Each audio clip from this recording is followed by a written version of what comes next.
Start केले. हां. नमस्कार. आज आपण परत एकदा कोळगाव या ठिकाणी आलो आहे. आपण मागच्या वर्षी जे आपले शेतकरी बंधू आहेत विजय महाजन सर यांनी ह्या वर्षी पण केळीच्या बागेला आपले इंडिया ग्रोथचे प्रोडक्ट वापरलेत. तर ह्या वर्षी पण त्यांना खूप छान रिझल्ट आला आहे. यावर्षी त्यांनी स्वतःनीच आपले प्रोडक्ट वापरले.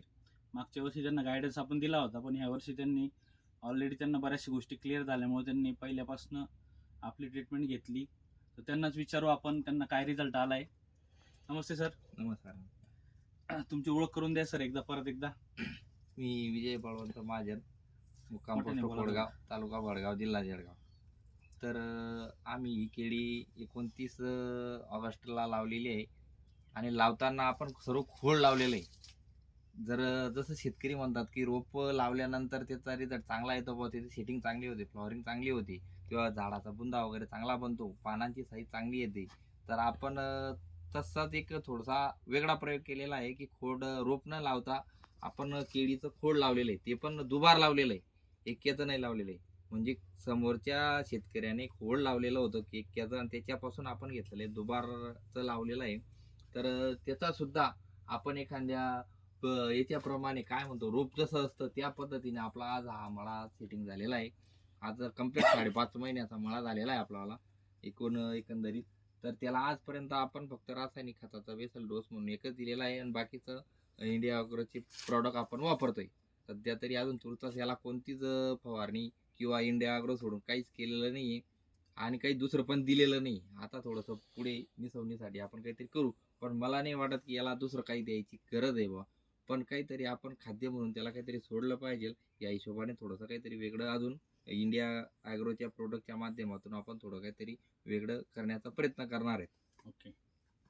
तर बघा, सरांनी यावेळेस पण ओली, ग्रो मॅजिक, एम प्राऊड, भुवस्त्र हे प्रोडक्ट वापरले. तर बघा तुम्ही मान बघा, मागच्या वर्षी जशी मान बनली होती त्याप्रमाणेच मान बनली आहे, बरोबर ना सर? जवळून दाखवा मान, ते खोड दाखवा. इकडचं पण खोड दाखवा, तिकडचं एक खोड दाखवा, इकडचं दाखवा, इकडं पण दाखवा, आणि एकदा गॅप दाखवा, असं खालून वरती बघा, थोडंसं खालून पूर्ण वरती दाखवा. पानांचं पण चांगली उंची पण चांगली वाढली आहे, पानं पण एकदम उंच झालेत. पानं पण चांगली तर आहे. सरांचं म्हणणं असं आहे की खोड लावल्यानंतर जो सेटिंगला टाइम लागतो तो आपल्याला लागला नाहीये. म्हणजे रोप जसं फास्ट मध्ये ग्रो करतं त्या पद्धतीने ग्रोथ झालेली आहे. आणि माझ्यामध्ये रोपाचा पण तुमचा खर्च वाचला असणार आहे. हो, भरपूर. 10, 15, 17, 20 पटीने खर्च वाचला. आधी 5 रुपयाचं रोप आपण खोड घेतलेलं आहे, ते 20 रुपयाचं रोप आहे, आणि त्याला सेटिंगला प्रॉब्लेम येतो. खोड मरल्यानंतर, डॅमेज झाल्यानंतर परत त्याला अजून तुम्हाला 20 रुपये खर्च करायचे आहेत. आणि ते लागवड केल्यानंतर डॅमेज जर झालं तर त्या खोडाची आणि या खोडाची साईज बसत नाही. म्हणजे ते वरती निघून जातं, नंतर लावलेलं खाली राहून जातं. आपल्या बागेत तसा काही प्रकार झालेला नाही. खाली वरतीचा खोडच लावलेलं आहे, आणि जी परिस्थिती आहे ती बाग बघून तुम्हाला दिसते. सरांचं असं म्हणणं आहे की खोड लावल्यामुळे त्यांचा खर्च वाचला. आज रोप 20-22 रुपयाला एक रोप भेटतं, म्हणजे 5 रुपयाचं खोड आणि 20 रुपयाचं, म्हणजे प्रत्येक एका झाडामागं त्यांचे 15 रुपये वाचले. तो त्यांचा खर्च वाचला, प्लस नवीन जे उगवून येत नाही ते परत त्यांना रोप लावावं लागतं, तो एक खर्च वाचला. आणि जसं रोपाची सेटिंग होते, जसं रोपाची फास्ट ग्रोथ होते, त्याप्रमाणे ग्रोथ झालेली आहे. यावर्षी 100% त्यांचा घड जो आहे तो 35-40 किलो गेला पाहिजे, कारण की मागच्या वर्षी त्यांचा 30-32 किलो भरला होता. पण पाण्याचा प्रॉब्लेम होता त्यांचा मे महिन्यामध्ये, त्यांच्याकडे पाणी नसल्यामुळं तर थोडासा पाण्याचा ताण पडला होता. पण यावर्षी पाणी चांगलं आहे त्यांच्याकडं, तर 100%. एकदा सर थोडंसं दाखवू शकता पूर्ण बाग अशी गोल,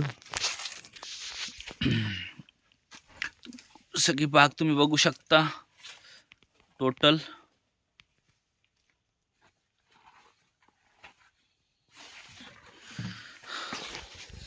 तर तुम्ही सर शेतकऱ्यांना एक मेसेज काय देऊ शकता शॉर्टमध्ये? शेतकऱ्यांसाठी माझा एकच असा मेसेज आहे की त्या गोष्टीतून जर आपला फायदा होत असेल, आपला खर्च वाचत असेल, आणि उत्पन्नात जर वाढत असेल, मग ते कोणतेही प्रोडक्ट असो, आपलं हेच नाही. पण ह्या प्रोडक्ट मधून जर आपल्याला चांगला बेनिफिट मिळतोय, खर्च वाचतोय आणि उत्पन्नात वाढ होते, तर हे प्रोडक्ट वापरायला आपल्याला कोणत्याही प्रकारची अडचण येत नाही आणि वापरलंच पाहिजे. आणि शिवाय म्हणजे हे जैविक आहे. आपल्या शेतीला याचा कोणताही तोटा नाही आणि आपल्या शरीराला सुद्धा याचा तोटा होणार नाही भविष्यामध्ये. हे खाल्ल्यानंतर माणूस 2-5 वर्ष जास्त जगणार आहे. बरोबर. एवढंच मी शेतकऱ्यांना सांगू इच्छितो. बघा, एकदा सरांना पण पहिले सुरुवातीला विश्वास नव्हता, पण सरांनी मागच्या वर्षी त्याचा रिझल्ट घेतला ना, आता इथून पुढे अजून ते माझ्या मते अजून किती एकर हा, लावणार आता आहे? 1.5 एकर मला पुढच्या महिन्यामध्ये लागवड 1.5 करायची आहे. एकर सर लावतायत, हा, तर तर तिथं पण आपलेच त्याच्यामध्ये मी product पहिल्या दिवसापासून मी प्रोडक्ट वापरणार आहे. म्हणजे जसं भुवस्त्र, भुवस्त्र. ग्रो मॅजिक यांचं मी जमिनीतून डायरेक्ट धूळ पेरणी करून मग त्याचं आळवणी केल्यानंतर मी सरी पाडून केळी लावणार आहे आणि त्याला मी पूर्णपणे या इंडिया ॲग्रोचेच प्रोडक्ट वापरणार आहे. थँक्यू विजय सर. प्रत्येकाने एकदा तरी आपल्या कुठलंही पीक असू द्या, एकदा भुवस्त्र, ग्रो मॅजिक, आपले इंडिया ॲग्रोचे प्रोडक्ट वापरून बघा, स्वतः रिझल्ट घ्या. त्यानंतर तुम्ही बाकीच्या पिकासाठी वापरू शकता. Thank you very much sir.